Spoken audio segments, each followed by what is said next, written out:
Hola, bienvenido. Hoy hablaremos sobre los antecedentes históricos de la biomecánica.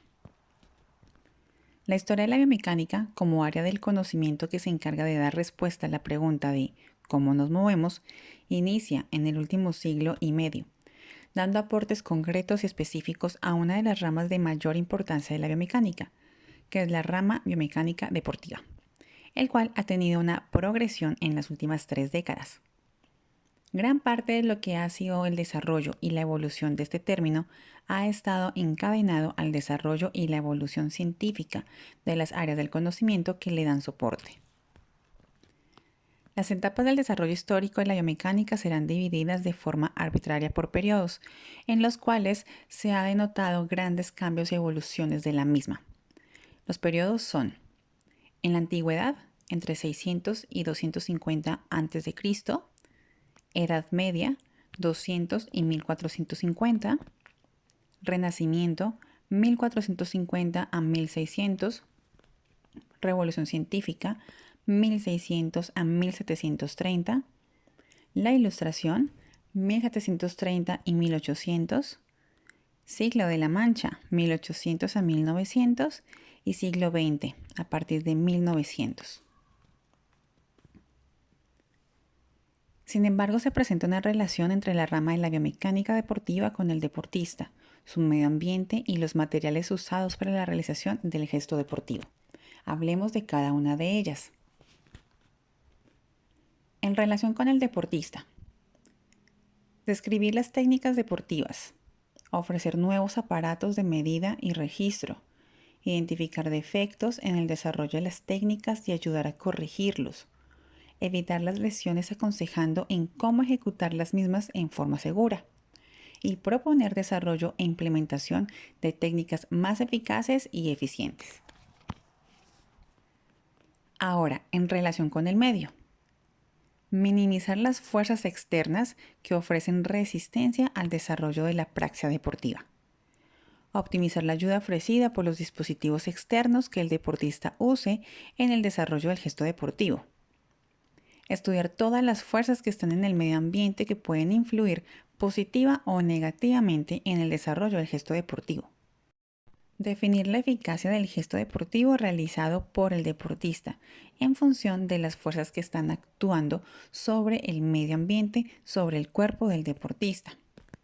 Y establecer la relación que puede haber entre las lesiones desarrolladas por el deportista y las fuerzas externas que influyen sobre su cuerpo en el momento en que él ejecuta ese gesto deportivo. Y terminemos con la relación que se tiene con el material deportivo. Primero, reducir el paso de los materiales que se utilizan en los dispositivos deportivos, sin ir en detrimento del desarrollo del gesto deportivo. Segundo, mejorar las cualidades físicas del material en pro de una buena ejecución del gesto deportivo. Tercero, aumentar la durabilidad del material. Cuarto, hacer materiales más seguros. Y quinto, conseguir materiales que vayan en pro de la eficacia y de la eficiencia del deportista en la ejecución de su gesto deportivo. Ahora sí, entremos en materia. Empecemos por la época de la antigüedad. Históricamente se podría situar en el mundo de los griegos, quienes fueron capaces de desarrollar los elementos de las ciencias básicas que le dan soporte a la biomecánica, como las matemáticas, la mecánica, física y la misma medicina. Otras ciencias básicas tuvieron también desarrollo en esta misma etapa, así no se relacionan con la biomecánica como la geografía y la astronomía. Las personas o personajes de esta época de evolución histórica vamos a destacarlas a continuación. Empecemos por Pitágoras, 580 a 495 a.C. Pitágoras nació en un periodo emergente de la filosofía. Fue uno de los primeros pensadores de la época que afirmaba que todas las cosas tenían una forma y que al mismo tiempo dichas formas podían definirse en números. De este precepto inicial surge el teorema que lleva su mismo nombre y que es a al cuadrado más b al cuadrado igual c al cuadrado. el cual posteriormente es base para los procesos de sumatoria de vectores. Hipócrates, 460 a 370 a.C.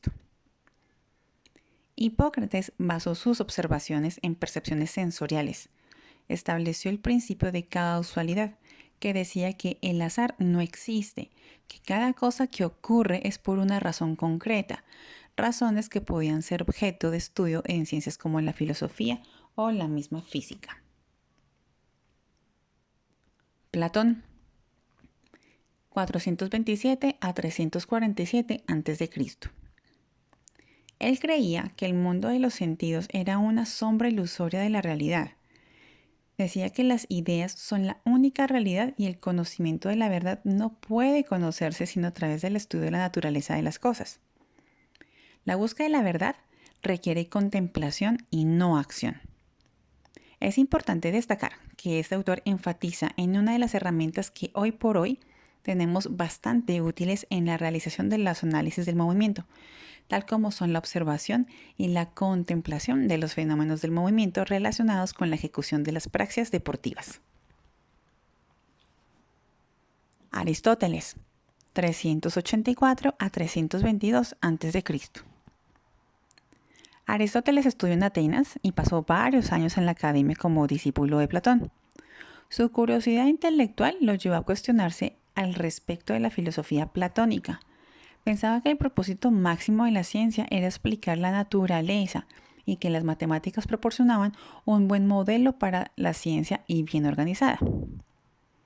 Al contrario de lo que pensaba su maestro Platón, Aristóteles pensaba que los sentidos revelaban la verdad y que las ideas eran meras abstracciones hacia conceptos mentales.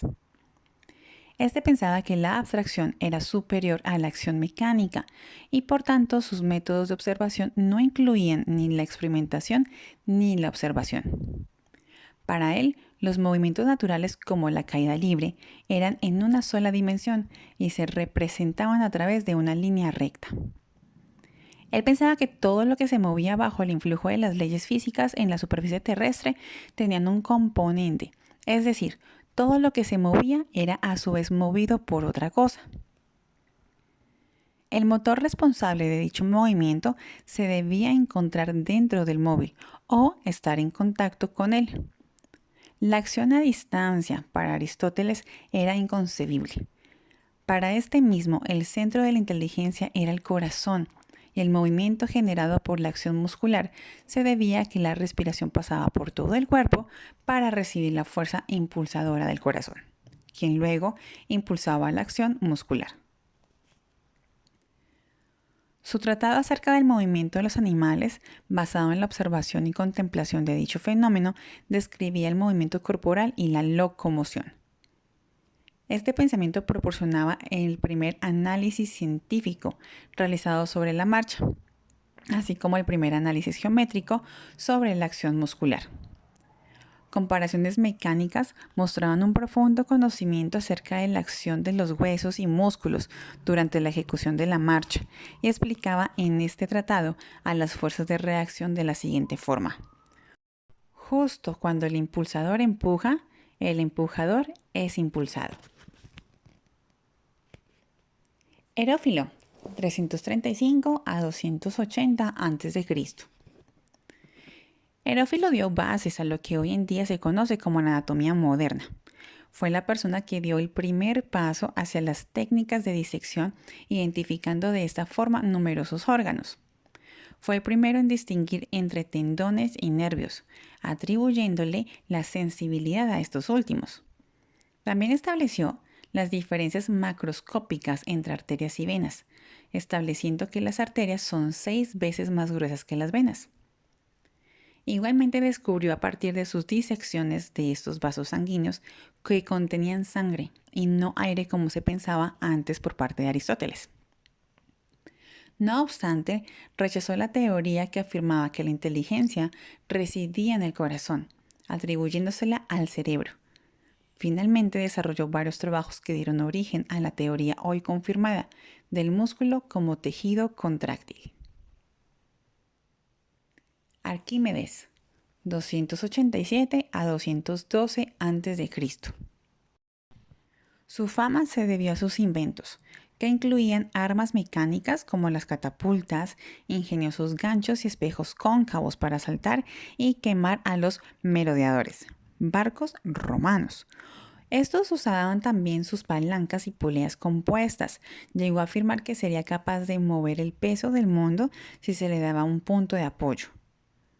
Fue uno de los primeros pensadores de la época quien habló del concepto del centro de gravedad e indicó cómo calcularlo para algunas figuras geométricas, como en el paralelogramo, en un trapecio y en una hipérbole. El movimiento era uno de los objetos de estudio más importantes para Arquímedes, desde el punto de vista de cómo mover el peso del cuerpo a través de una fuerza realizada sobre él mismo.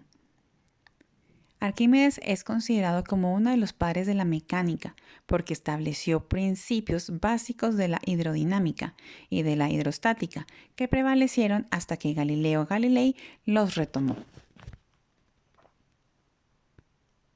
Galeno. Aunque se desempeñó concretamente como médico, su formación en física reconocida por el Colegio de Gladiadores se puede desconocer.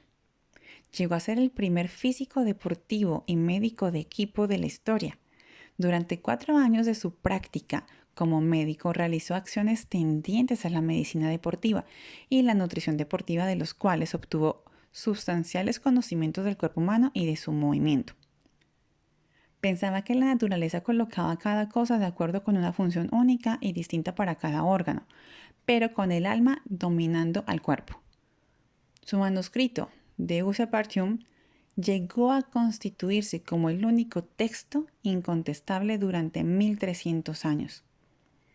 Enfatiza en la importancia del conocimiento de la estructura y de la función para establecer alternativas de invención y de diagnóstico. De Motu Muscularum encarna la pasión de Galeno por los mecanismos que el cuerpo humano era el responsable del movimiento corporal. Él creía que el músculo como órgano contenía agrupaciones de redes nerviosas que provenían de un misterioso spiritus animalius, desde el cerebro hasta el músculo que estimulaba el movimiento. Distinguió entre el músculo agonista y antagonista, y entre el nervio motor y el nervio sensorial. Estuvo obsesionado con la importancia de las matemáticas en el arte de explicar muchos de los procesos de la naturaleza humana. Elevó la medicina al rango de ciencia exacta. Como anatomista, la descripción de los músculos y nervio que realizó, más la correlación con las secciones medulares y la descripción de los pares craneales y espinales, se consideran de las más brillantes de su época. Continuamos hablando con la Edad Media. Durante este periodo, el desarrollo de la espiritualidad y las tendencias religiosas aumentó, siendo su aporte casi nulo a la ciencia. La contribución de la Edad Media al desarrollo de la biomecánica fue mínimo.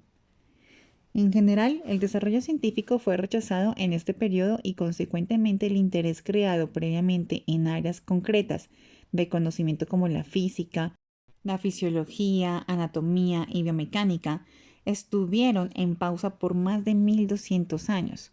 Sin embargo, se encuentran ilustraciones representativas y dibujos del movimiento corporal en el arte griego y romano, y serían los artistas antes que los científicos quienes posteriormente reavivarían el estudio del movimiento humano.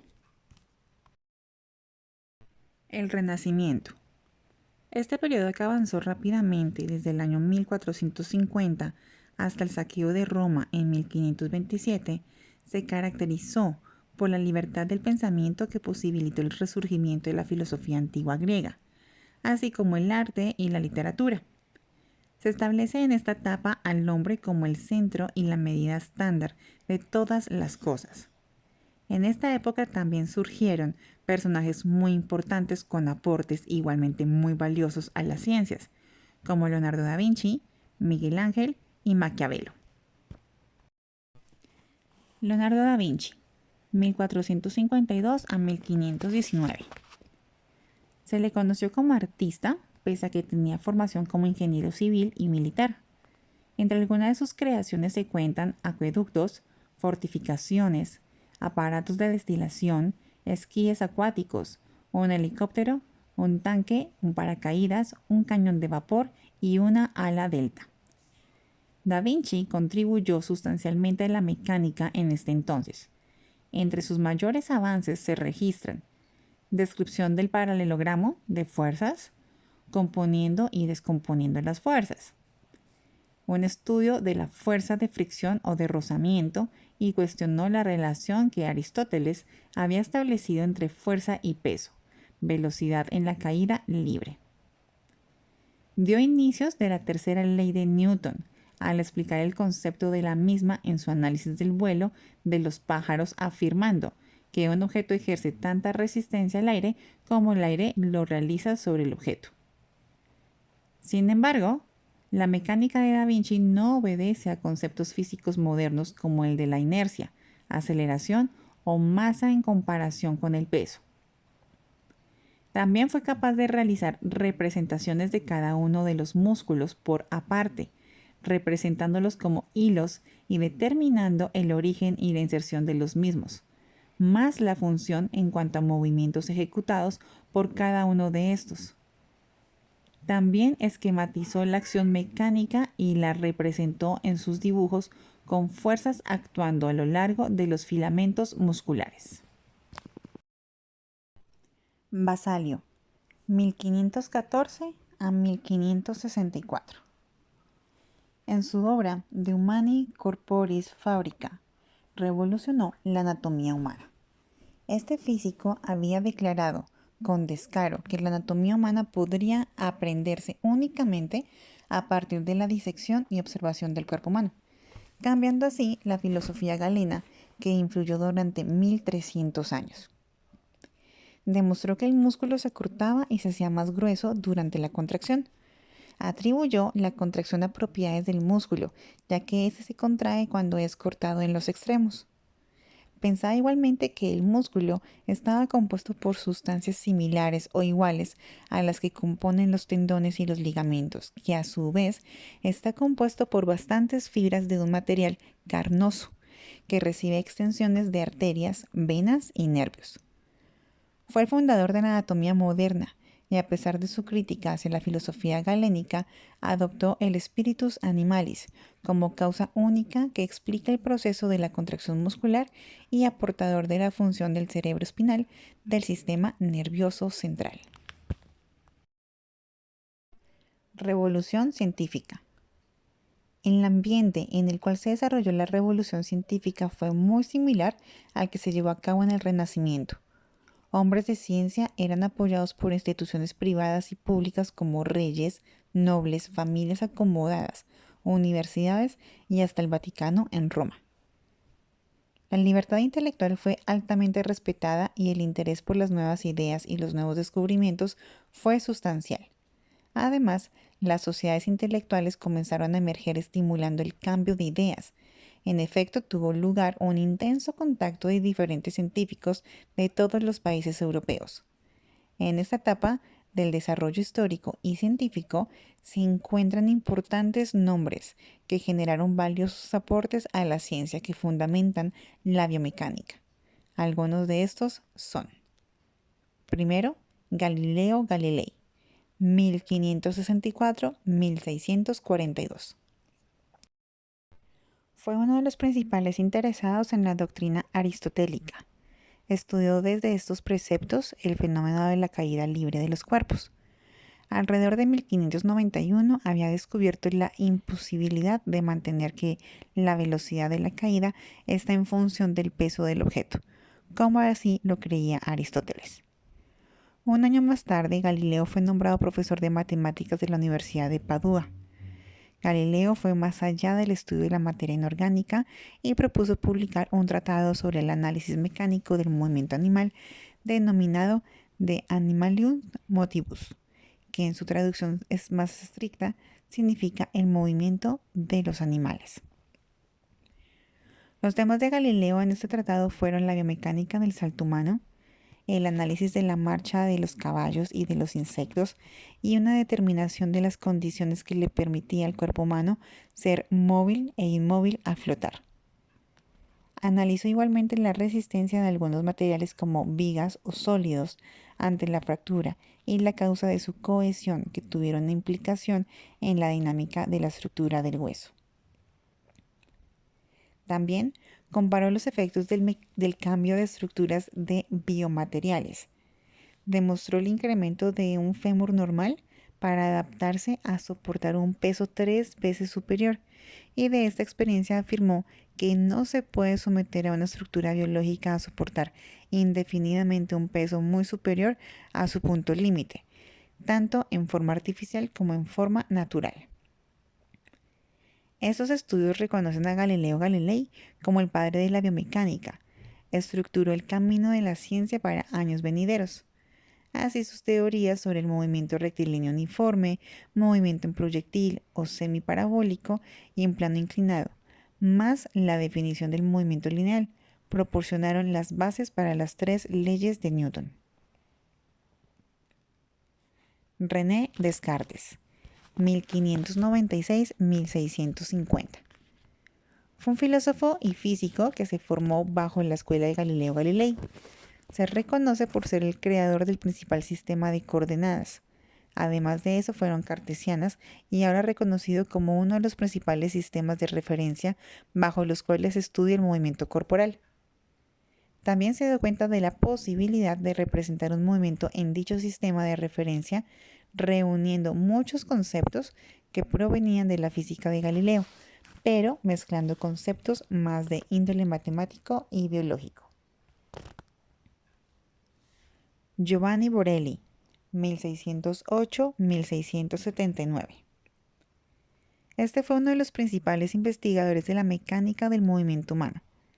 Se considera otro de los padres de la biomecánica moderna al describir todo su conocimiento sobre la mecánica del movimiento en el tratado De Motus Animalium, describiendo movimientos en praxias simples y complejas como caminar, saltar, correr y nadar, analizando criterios básicos de comportamientos de hueso, articulaciones y de músculos. Fue uno de los primeros en describir la acción de los músculos sobre los huesos y sobre los tendones, como una acción de una palanca. Intuyó la acción de las fuerzas de un cuerpo humano en reposo y complementó los conceptos de centro de gravedad y centro de masa.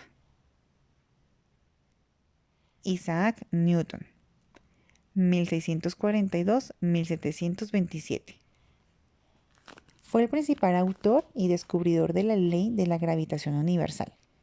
Concluyó muchos aspectos que, si bien habían sido tratados por otros físicos y científicos que le predecían, él los reunió y dedujo de una forma más personal, completando así el cuerpo de conocimiento que componen la física mecánica actual. Fue el creador de las leyes de Newton, que hoy en día explica el movimiento en la física mecánica desde la concepción de la dinámica. La Ilustración. En esta etapa, la antigua filosofía natural quedó atrás y fue sustituida por una nueva mecánica general, desarrollándose a la vez un nuevo grupo de científicos, los filósofos mecánicos. Pero estas épocas suelen venir acompañadas de situaciones en las que algunos de los conceptos no son totalmente comprendidos, lo que requiere de brillantes cerebros para aclarar dichas ideas y obtener resultados más de tendencia experimental. El concepto de fuerza no estaba claro en ese tiempo, y los científicos que la estudiaban no lograban acuerdos en si la materia se movía por fuerzas externas, internas, o no se movían gracias a la acción de alguna fuerza. De igual forma, gran parte de las posturas de los mismos científicos estaban muy influenciados por la religión. Algunos de ellos pensaban que su análisis matemático servía para dar respuesta a muchas de las enfermedades que aquejaban a la sociedad. Las leyes de Newton describían el movimiento de masa puntual y podían aplicarse apropiadamente a cuerpos celestes, pero no podían describir el movimiento de cuerpos rígidos, el movimiento de fluidos o las vibraciones de una cuerda. Para ello, fue necesaria la aparición de matemáticos que dieron soporte a esas cuestiones. Entre los más destacados encontramos Leonhard Euler en 1707 y 1783. Fue considerado uno de los más hábiles, brillantes y productivos matemáticos y científicos de la época del siglo XVIII. Desarrolló teorías matemáticas para describir el movimiento de cuerpos vibrantes, así como la ampliación de las leyes de Newton a cuerpos rígidos y fluidos, conocido como los ángulos de Euler. Además, estableció las leyes matemáticas para introducir el concepto de conservación de la energía. James Cahill, 1674-1719. Calculó el número de fibras presentes en cada músculo y la cantidad de tensión por fibra que se requiere para levantar un peso dado. Durante esta época se lograron gracias a la integración de esos personajes los siguientes criterios. A.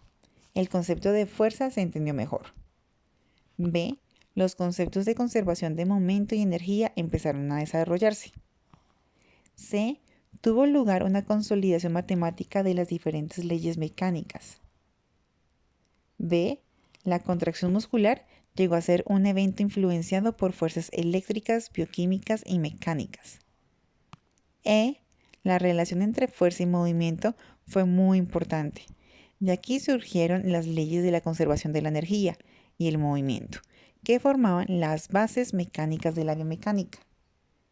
Y F. Empezaron a estudiarse los biomateriales para crear estructuras. Ahora pasemos al siglo de la marcha. El desarrollo de la ciencia en relación con el movimiento humano durante el siglo XIX fue influenciado por tres eventos en la segunda mitad del siglo XVIII. El primero, la novela Emilio de Jean-Jacques Rousseau en 1762. B. La invención de la máquina de vapor por James Watt en el 77. Y C. La toma de la Bastilla en el 89. Jean-Jacques Rousseau en 1712 a 1778, en su novela Emilio, restableció la antigua idea de desarrollar complementariamente un cuerpo e intelecto, fomentando así una vuelta a la naturaleza y a la actividad física. El invento de la máquina de vapor por James Watt anunciaba el comienzo de la revolución industrial, creando la necesidad de tiempo para el ocio y la recreación. El salto de la Bastilla marcaba el comienzo de la Revolución Francesa y el final del monopolio del ocio. Asimismo, los deportes y la actividad física crearon un renovado interés científico por la locomoción humana. El siglo XIX se caracterizó por el desarrollo de los métodos experimentales e instrumentos para aumentar el conocimiento de cómo nos movemos. El análisis de la marcha humana ocupaba a fisiólogos, ingenieros, matemáticos y aventureros. El estudio de la locomoción empezó más bien como una ciencia observacional, pero al final del siglo XIX la fotografía había revolucionado y cuantificado el estudio del movimiento humano y animal. Dentro de esta tendencia de análisis utilizando el apoyo fotográfico, dos principales exponentes fueron Étienne Jules Marey en 1838 a 1904. Este transformó el estudio de la locomoción de una ciencia observacional a una basada en la cuantificación gracias a la cinematografía. Los numerosos inventos de Marey fueron diseñados para proporcionar una descripción cuantitativa del movimiento. Construyó en lo que hoy son la pista de Roland Garros en el Parque de los Príncipes, una estación fisiológica que incluía una pista circular de 500 metros equipada con monitores de cine. Analizaba el movimiento de adultos y de niños durante la realización de algún deporte o de algún tipo de movimiento, así como también analizó el movimiento de caballos, pájaros, peces, insectos y hasta medusas. Es reconocido por esta razón como el pionero de la cinematografía, antes que el pionero de la biomecánica. Marey hizo uso de un dispositivo similar al de un calzado acolchonado en una mesa dinamométrica, que se consideró como la primera plataforma de fuerzas serias. Aprovechó rápidamente el potencial de las placas fotográficas para superar el efecto que podía añadirle el ojo humano y desarrolló en secuencia la tecnología necesaria para la elaboración de secuencias. Edward Muybridge, en 1830 y 1904. Empezó sus trabajos estudiando el trote de los caballos a petición de su buen amigo el señor Stanford, un propietario de caballos y aficionado a las carreras de equinos. El objetivo del estudio del trote de los caballos fue el de comprobar si en algún momento del desarrollo del trote el caballo quedaba con sus 4 patas en el aire. La contribución de este a la biomecánica fue la gran cantidad de imágenes que produjo para documentar el movimiento. Pasemos al siglo XX. Está caracterizado por varios factores para el desarrollo de la biomecánica. A. Los desarrollos mecánicos y tecnológicos de las dos guerras mundiales. B. La explosión de apoyo financiero para la investigación. Y C. El reconocimiento social y económico del deporte en la sociedad, que abrió camino para que los biomecánicos le prestaran más atención. Con el transcurso del tiempo ha emergido una subdisciplina que hoy es conocida como la biomecánica deportiva. De acuerdo con los criterios anteriores, los científicos más destacados de esta época que generaron aportes a la biomecánica fueron Jules Aumar, 1879 a 1935. Este desarrolló un amplio tratado dedicado a la mecánica corporal, orientando sus estudios hacia el mundo del trabajo. En su libro The Human Motor, realizó un análisis de la actividad muscular, la fatiga física y los efectos que tiene sobre la actividad muscular. Puede considerarse como el primer tratado de ergonomía. Nicholas Bernstein, en 1896 a 1966. Con su formación en física, se encargó de desarrollar un método para la medición del movimiento, basado en el análisis matemático.